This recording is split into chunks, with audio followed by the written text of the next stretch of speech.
Assalamualaikum warahmatullahi wabarakatuh. Bagaimana kabarnya hari ini anak soleh-solehah?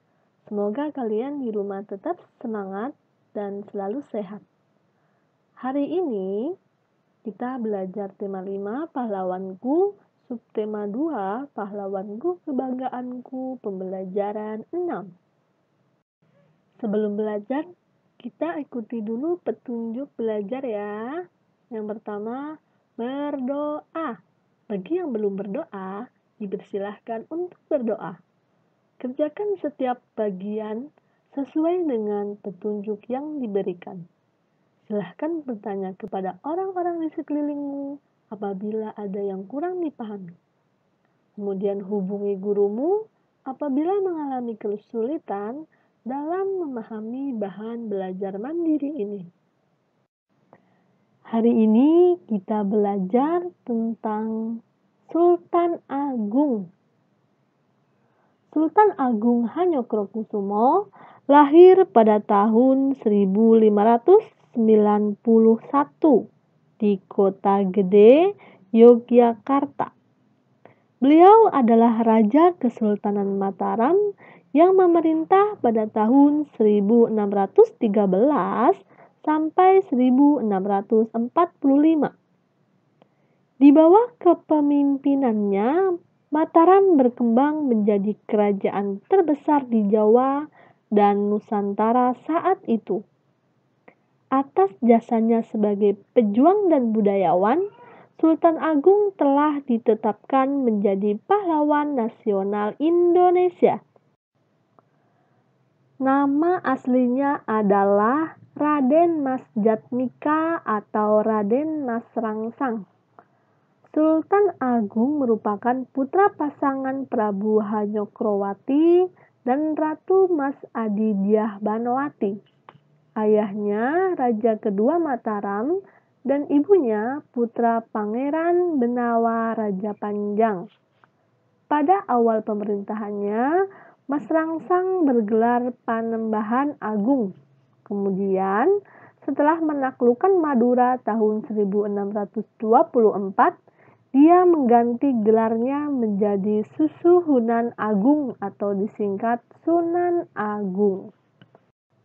Pada tahun 1641, Sunan Agung mendapat gelar bernuansa Arab, yaitu Sultan Abdullah Muhammad Maulana Mataram, yang diperoleh dari pimpinan Ka'bah Mekah. Sultan Agung naik tahta pada tahun 1613 dalam usia 20 tahun. Pada tahun 1614, VOC masih bermarkas di Ambon, mengirim duta untuk mengajak Sultan Agung bekerja sama, namun ditolak mentah-mentah. Pada tahun 1618, Mataram dilanda gagal panen akibat perang yang berlarut-larut melawan Surabaya. Meskipun demikian, Sultan Agung tetap menolak bekerja sama dengan VOC. Menyadari kekuatan bangsa Belanda tersebut, Sultan Agung mulai berpikir untuk memanfaatkan VOC dalam persaingan menghadapi Surabaya dan Banten. Maka pada tahun 1621, Mataram mulai menjalin hubungan dengan VOC. Kedua pihak saling mengirim duta besar, akan tetapi VOC ternyata menolak membantu saat Mataram menyerang Surabaya. Sultan Agung pantang menyerah menghadapi penjajah yang sangat kuat. Dia mencoba menjalin hubungan dengan Portugis untuk bersama-sama menghancurkan VOC Belanda. Namun, hubungan kemudian diputus tahun 1635 karena menyadari posisi Portugis saat itu sudah mulai lemah. Seluruh Pulau Jawa akhirnya berada dalam kekuasaan Sultan Mataram, kecuali Batavia yang masih diduduki militer VOC Belanda. Sedangkan desa Banten telah berasimilasi melalui peleburan kebudayaan. Wilayah luar Jawa yang berhasil ditundukkan adalah Palembang di Sumatera tahun 1636 dan Sukadana di Kalimantan tahun 1622. Sultan Agung juga menjalin hubungan diplomatik dengan Makassar, negeri terkuat di Sulawesi saat itu. Sultan Agung berhasil menjadikan Mataram sebagai kerajaan besar tidak hanya dibangun di atas pertumpahan darah dan kekerasan, namun melalui kebudayaan rakyat yang adiluhung dan mengenalkan sistem-sistem pertanian. Negeri-negeri pelabuhan dan perdagangan seperti Surabaya dan Tuban dimatikan, sehingga kehidupan rakyat hanya bergantung kepada sektor pertanian. Sultan Agung juga menaruh perhatian pada kebudayaan. Ia memadukan kalender Hijriah yang dipakai di pesisir utara dengan kalender Saka yang masih dipakai di pedalaman. Hasilnya adalah terciptanya kalender Jawa Islam sebagai upaya pemersatuan rakyat Mataram. Selain itu, Sultan Agung juga dikenal sebagai penulis naskah berbau mistis yang berjudul Sastra Gending. Di lingkungan Keraton Mataram, Sultan Agung menetapkan pemakaian bahasa Bagongan yang harus dipakai oleh para bangsawan dan pejabat demi untuk menghilangkan kesenjangan satu sama lainnya. Dengan demikian, diharapkan dapat terciptanya rasa persatuan di antara penghuni istana.